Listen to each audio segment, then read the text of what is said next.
चलो तो हम लोग की नेक्स्ट अमेंडमेंट जो है ये टॉपिक है वैल्यू ऑफ सप्लाई, इसके ऊपर है। ठीक, 3 अमेंडमेंट्स है, बहुत अमेजिंग अमेंडमेंट्स है। ठीक है, clarification on various doubts relating to treatment of secondary and post sale discounts.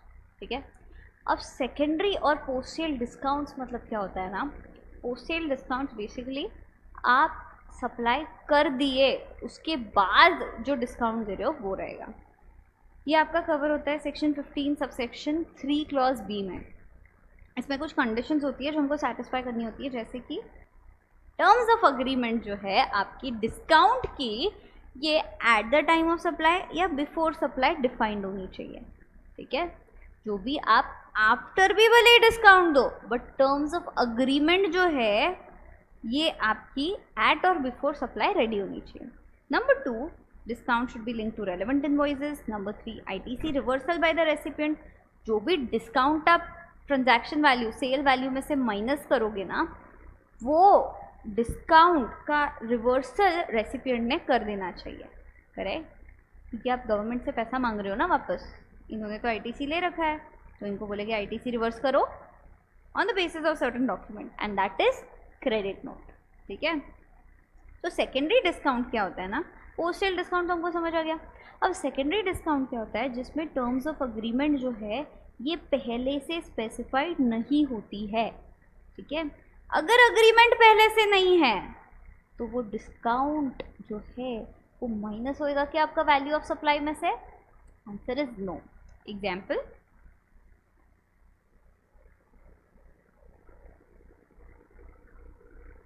एक पर्सन है मिस्टर ए। ठीक है, इन्होंने क्या किया, मिस्टर बी को सप्लाई किया, से फॉर एग्जाम्पल 1 लाख के गुड्स का सप्लाई किया, बराबर, प्लस 18% जीएसटी लगा, तो मिस्टर बी ने ए को कितना दिया, 1,18,000। अब ए ने क्या किया, गवर्नमेंट को पे किया कितना, टैक्स का अमाउंट कितना है, टैक्स का अमाउंट 18,000, बराबर, यस राइट, बराबर। बी ने बोला ये गुड्स जो है ना मैं कर रहा हूँ परचेस फर्दर सप्लाई करने के लिए। गवर्नमेंट, मैंने जो इनपुट्स खरीदे हैं ना ये गुड्स को आगे सप्लाई करने के लिए, वो खरीदते समय कुछ टैक्स पे किया था। ये इनपुट खरीदते समय जो टैक्स पे किया था उसका क्रेडिट मुझे दो, आईटीसी मुझे दो, इनपुट टैक्स क्रेडिट, बराबर। गवर्नमेंट बोलेगा ओके 18,000 का क्रेडिट आप ले लो। करेक्ट, गवर्नमेंट ने हमको क्रेडिट दे दिया, मिस्टर ए ने गवर्नमेंट को पैसा दे दिया। अब ये जब फर्दर सप्लाई करेगा जो भी अमाउंट आएगा ये वापस गवर्नमेंट को पे करेगा आउटवर्ड सप्लाई। फर्दर सप्लाई का तो बात छोड़ दो, अब हम हैं आईटीसी पे और मिस्टर ए के ट्रांजैक्शन पे। जो बिल बना है वो कैसा बना रहेगा, इनवॉइस बना रहेगा 1 लाख का टैक्सेबल वैल्यू प्लस 18% जीएसटी, बराबर, जो आपका 18,000 है, और टोटल रहेगा आपका 1,18,000। हम डायरेक्टली जीएसटी का अमाउंट लिख दे क्या, यस, बराबर। अब क्या हुआ ना, ऐसा डिस्काउंट आया जिसमें हमको जो 1 लाख का वैल्यू है वो कम करना पड़ा। ठीक है, से फॉर एग्जाम्पल 10,000 रुपीज़ से वैल्यू रिड्यूस हो गया। अब इनवॉइस में हम क्या ऐसे कट करके इधर 10,000 कम करके 90,000 डायरेक्टली लिख सकते हैं क्या न्यू इनवॉइस में? Answer is no. इनवॉइस की नॉट बी चेंज, एक बार बन गया तो बन गया। आप क्या करोगे, इनवॉइस का वैल्यू अगर कम करना है तो सप्लायर क्या करेगा, क्रेडिट नोट इशू करेगा। ठीक है, अब क्रेडिट नोट देखते हैं हम लोग। क्रेडिट नोट क्या इनवॉइस का वैल्यू कम करेगा? Answer is yes. कितने का क्रेडिट नोट बनाओगे, 10,000 का। जीएसटी का वैल्यू भी उतने से रिड्यूस होएगा, आंसर इज यस। इस पे 18% कितना हुआ, 1,800, टोटल है 11,800 रुपया, बराबर। अब इसका इम्पैक्ट क्या होएगा ये समझना। जहाँ पे मिस्टर ए ने बी को 10,000 प्लस 1,800 रुपया रिटर्न करा under the document named credit note, बराबर। तो अब मिस्टर ए क्या बोलेगा गवर्नमेंट को कि गवर्नमेंट मैंने तुमको 18,000 रुपया टैक्स दिया था क्योंकि बी ने मुझे 18,000 दिया था, अब मैं बी को 1800 रिटर्न कर रहा हूँ तो आप भी मुझे 1800 रुपया रिटर्न करो। गवर्नमेंट बोलेगा अरे मिस्टर ए सुनो, बी ने है ना ऑलरेडी मेरे से आईटीसी ले रखा है 18,000 रुपये का, पहले बी को बोलो जो एक्सेस 1800 रुपये का आईटीसी है वो रिवर्स करे, जैसे ही बी रिवर्स कर देगा मैं आपको 1800 रुपया दे दूंगा। करेक्ट। मिस्टर ए ने बी को बोला, बी ने रिवर्स कर दिया, इसने बराबर से इसको 1800 रुपया दे दिया। तो इसका नेट इम्पैक्ट कितना हुआ? नेट इम्पैक्ट हुआ इनवॉइस का 90,000 प्लस इस पे 18% कितना होता है 16,200 प्लस 90,000 106,200। तो ये सेम इम्पैक्ट है, आंसर इज यस। अब प्रॉब्लम कब आएगा ना, समझो ये नॉर्मल क्रेडिट नोट है, बट अगर मैं आपको बोलूँ सेकेंडरी डिस्काउंट है जिसमें क्रेडिट नोट में कम होने वाला अमाउंट एडजस्ट नहीं हो सकता है, या तो डिस्काउंट जो है वो एलिजिबल ही नहीं है तो डिस्काउंट जो भी माइनस होएगा उसका जीएसटी भी माइनस नहीं होएगा। करेक्ट। क्रेडिट नोट का टाइम पीरियड जो है वो लैप्स हो गया इशू करने का 30 नवंबर और एनुअल रिटर्न विचएवर हो गया, अब आप इशू कर सकते हो क्या? नहीं। अब इशू अगर जीएसटी का क्रेडिट नोट नहीं कर सकते हो आप तो क्या करोगे? वैल्यू तो आपको कम करना है। अगर आपका डिस्काउंट जो है वो एलिजिबल नहीं है या अग्रीमेंट पहले से नहीं था, अगर मैं इसको ऐसे पुट करूं, या क्रेडिट नोट इशू करने का टाइम पीरियड ख़त्म हो चुका है, तो फिर आप क्या करोगे? क्या जीएसटी में क्रेडिट नोट इशू करोगे? Answer is no. क्या जीएसटी में क्रेडिट नोट से वैल्यू रिड्यूस कर पाओगे? Answer is no.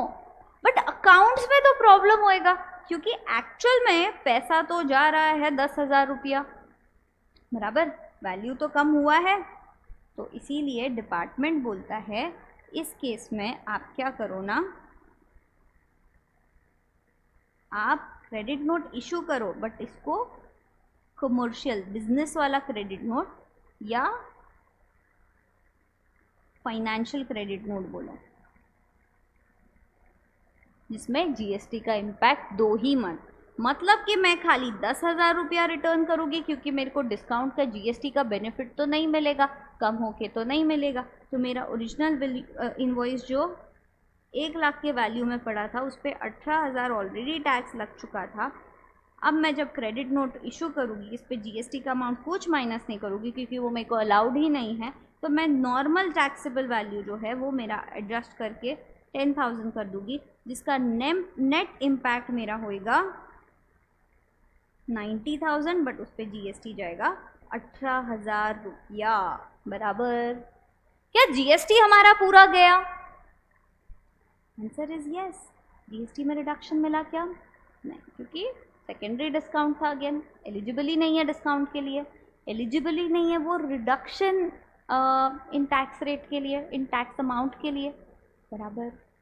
Yes, discount आपका वैल्यू ऑफ सप्लाई से तो माइनस नहीं हो रहा है, तो इसीलिए आप जीएसटी का क्रेडिट नोट नहीं इशू करोगे। आप क्या करोगे? सिर्फ अकाउंट्स का एडजस्टमेंट करने के लिए कमर्शियल क्रेडिट नोट इशू कर दोगे, बट आपका इनवॉइस का जो टैक्स अमाउंट है वो सेम रहेगा। अब क्वेश्चन क्या आया देखते हैं।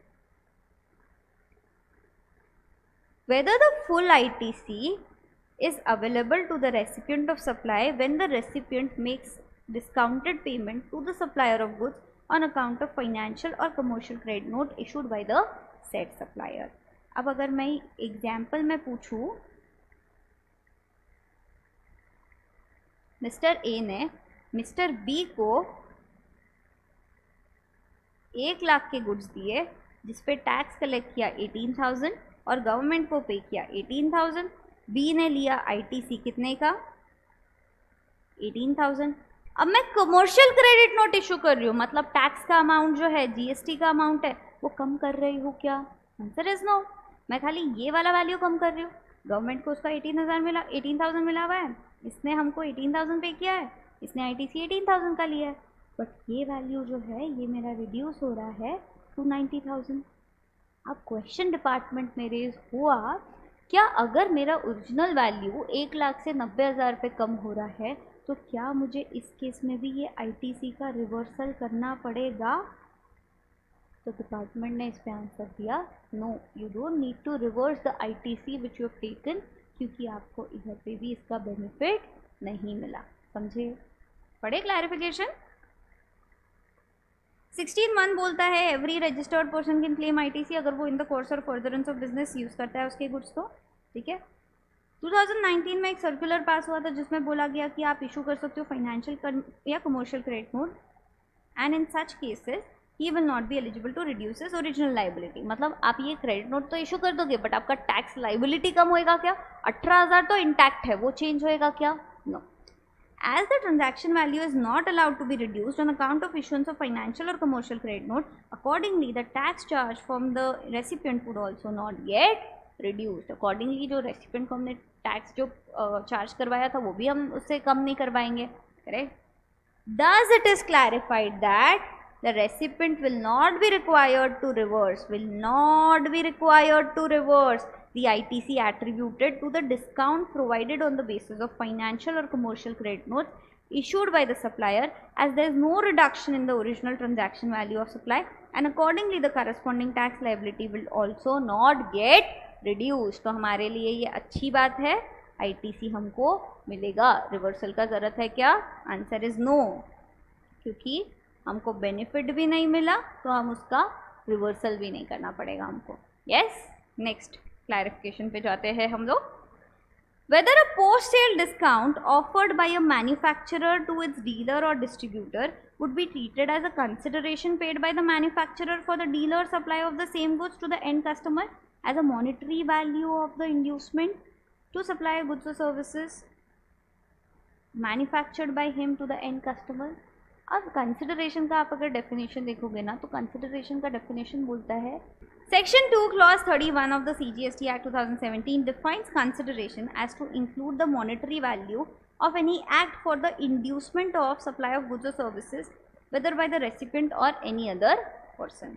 Consideration का definition बोलता है आप कुछ दे रहे हो बदले में आपको कुछ मिल रहा है, वो जो दे रहे हो उसके बदले में जो मिल रहा है वो या तो पेमेंट हो सकता है या तो कोई एक्ट हो सकता है जो आप कर रहे हो। ठीक है, मतलब कि अगर मैं इसको और अच्छे से पुट करूँ तो ये बोल रहा है अमूल है, अमूल से गुड्स कौन लेता है?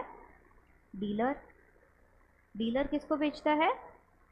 कस्टमर को। कस्टमर से पैसा लेगा डीलर और जो भी गुड्स इससे लिया है उसका अमाउंट पे करेगा मैन्युफैक्चरर को डीलर। अब क्वेश्चन ये है डीलर ने सपोज है ना 10 लाख के गुड्स जो है वो सेल करे एक पर्टिकुलर पीरियड में। अमूल ने देखा वाओ इतना अच्छा सप्लाई कर रहा है ये, तो इसको मोटिवेट करना चाहिए हमने। ठीक है, और इसको डिस्काउंट दिया। डिस्काउंट दिया सेल करने के बाद कितने का? 1 लाख रुपए का, बराबर। तो हमने उससे डीलर से 10 लाख जो या जो भी गुड्स ने हमसे परचेस किए थे उसमें से 1 लाख हम माइनस करते थे, बट बिल तो हो चुका था तो हमने क्या किया इसको 1 लाख जो है सप्लाई के बाद में डिस्काउंट दिया। अब डिपार्टमेंट ये पूछ रहा है क्या ये डिस्काउंट है या कंसिडरेशन है? क्योंकि कंसिडरेशन बोलता है कि आप कुछ एक्ट कर रहे हो, ठीक है, जिसकी वजह से आपको कुछ मिल रहा है। तो क्या डीलर ने कस्टमर को बेचा इसकी वजह से ये दे रहा है अमाउंट, ये कंसिडरेशन है? इफ़ ये कंसिडरेशन है तो इस पर भी जीएसटी लगेगा। समझे? तो इसका आंसर समझो। In cases where there is no agreement between the manufacturer and the end customer, there are two independent supplies। समझो, क्या ये जो 2 सप्लाईज है अमूल टू डीलर और dealer to manufacture Amul to dealer और डीलर टू कस्टमर, ये 2 अलग ट्रांजैक्शन है या एक सिंगल ट्रांजैक्शन है? आंसर इज 2 इंडिपेंडेंट ट्रांजैक्शंस है। क्या अमूल का कस्टमर से कोई रिलेशन है? बराबर। The essence of the matter is that in a contract of sale, the sale is completed on the transfer of title and goods to the buyer। अब contract of sale बोलता है जब भी buyer के पास goods गए contract खत्म हो गया। तो अमूल मैन्युफैक्चरर से डीलर जब जा रहा है, ये फर्स्ट सप्लाई जो है हमारा वो क्या हो रहा है, अरे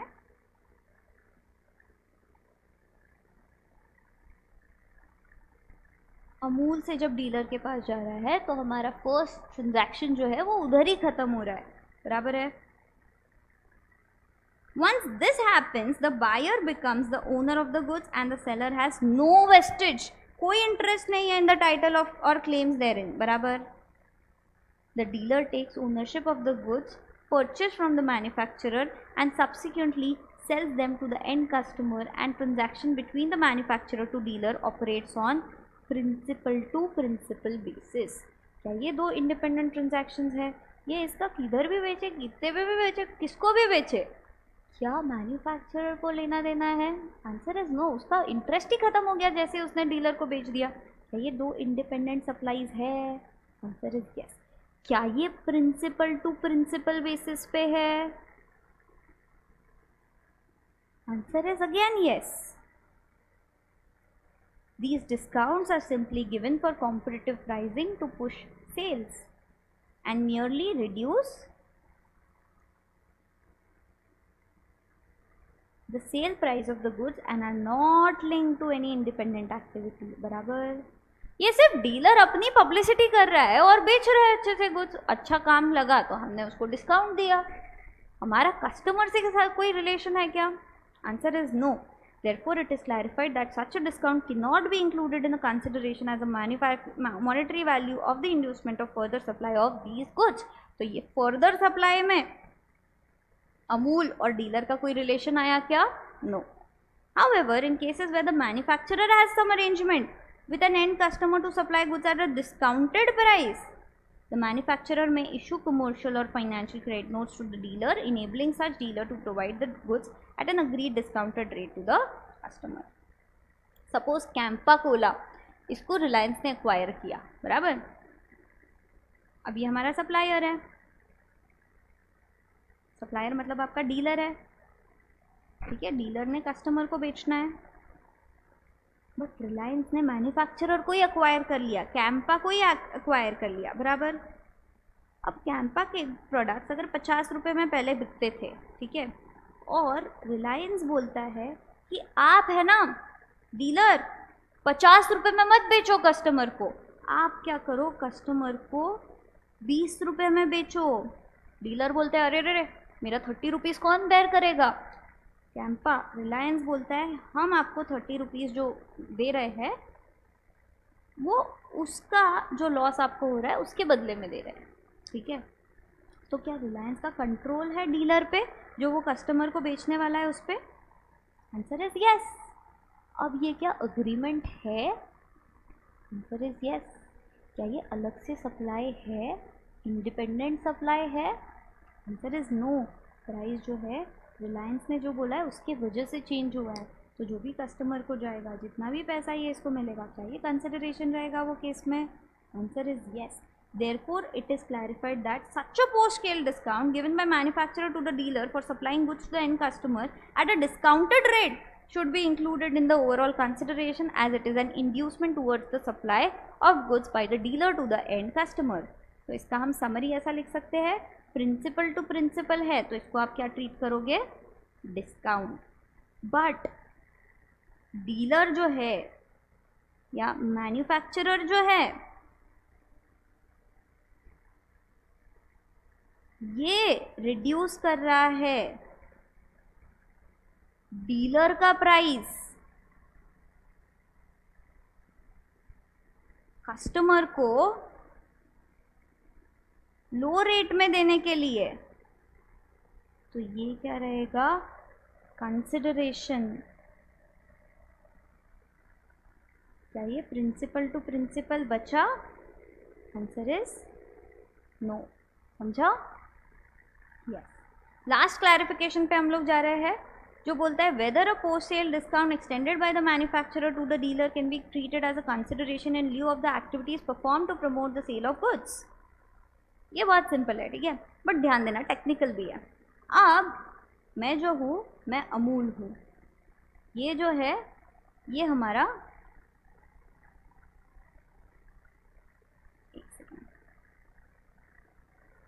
डीलर है, ठीक है। डीलर क्या करता है, बढ़िया एडवर्टाइजमेंट करता है अपने अमूल के प्रोडक्ट्स का, ठीक है, और एंड कस्टमर्स जो है अमूल के डीलर के पास आके अपने अपने प्रोडक्ट्स लेते हैं। अब समझो ये जो डीलर है अगर ज़्यादा गुड्स बेचेगा तो किसका फ़ायदा होएगा, डीलर का। अल्टीमेटली यस, अमूल का भी, क्योंकि वो और परचेस करेगा। बट ये एडवर्टाइजमेंट करने का आइडिया किसका था, डीलर का। किसके लिए कर रहा है, खुद के लिए। क्या अमूल के लिए कर रहा है, बिजनेस में सब अपने लिए करते हैं, भले ही वो गुड्स किसी और के बेच रहे हैं, किसी और के ब्रांड नेम में बेच रहे हैं, बट खुद की शॉप में बेच रहे हैं। इसका रेवेन्यू किसका रहेगा, डीलर का। तो ये क्या बढ़ाने के लिए कर रहा है, खुद का रेवेन्यू, बराबर। तो जब ये एडवर्टाइजमेंट कर रहा है खुद के अकाउंट पे, तो ये क्या एडवर्टाइजमेंट सर्विसेज अमूल को दे रहा है डीलर, कि भाई ये एडवर्टाइजमेंट तुम कर रहे हो तो डीलर को तुमको डिस्काउंट मिल रहा है, ऐसा कुछ स्टेटमेंट हमको बोल रहा है। इसका सेल बहुत अच्छा हुआ एक डीलर का, तो अमूल ने क्या किया ना, डीलर को डिस्काउंट दिया, क्योंकि इसका सेल कस्टमर्स को अच्छा हुआ। अब डिपार्टमेंट बोलता है क्या ये जो डिस्काउंट है ये डिस्काउंट नहीं बट कंसिडरेशन है, क्योंकि आप कस्टमर को बेच रहे हो तो आप एडवर्टाइजमेंट कर रहे हो, और ये एडवर्टाइजमेंट आप अमूल के लिए कर रहे हो, तो ये एडवर्टाइजमेंट के बदले क्या कंसिडरेशन है। तो हमने कंक्लूड किया नो, हम ये अमूल के लिए नहीं कर रहे हैं, हम ये हमारा रेवेन्यू बढ़ाने के लिए कर रहे हैं, और अमूल और हमारा कोई अग्रीमेंट नहीं है ऐसे करने का, हम हमारे मर्जी से कर रहे हैं। क्या ये कंसिडरेशन है जो अमूल हमको दे रहा है, आंसर इज नो। वो हमारे परफॉर्मेंस से खुश हो रहा है तो वो हमको दे रहा है डिस्काउंट, समझा, पढ़े ये चीज़ को।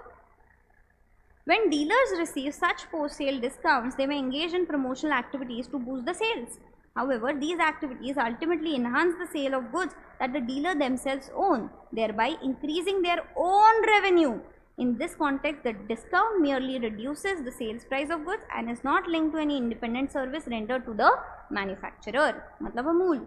Therefore, it is clarified that post-sale discounts offered by manufacturer to dealer in such cases shall not be treated as consideration for a separate transaction of supply of service. समझे?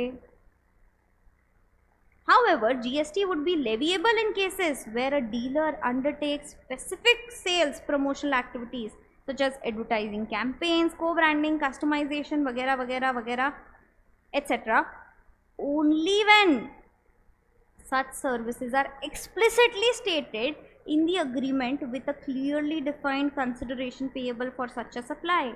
In such a case, the dealer provides a distinct service to the supplier and accordingly GST would be chargeable. ठीक है, तो अगर dealer independently कर रहा है तो consideration हुआ क्या, answer is no. But dealer और मैन्युफैक्चरर का अग्रीमेंट है और डीलर मैन्युफैक्चरर के लिए कर रहा है, तो क्या ये कंसिडरेशन हुआ, आंसर इज यस, समझे। तो ये जो है वैल्यू ऑफ सप्लाई की 3 अमेंडमेंट्स जो है ये थी, ये क्लैरिफिकेशंस बहुत ही अच्छे थे। और अभी हम जाएंगे हमारे नेक्स्ट पार्ट।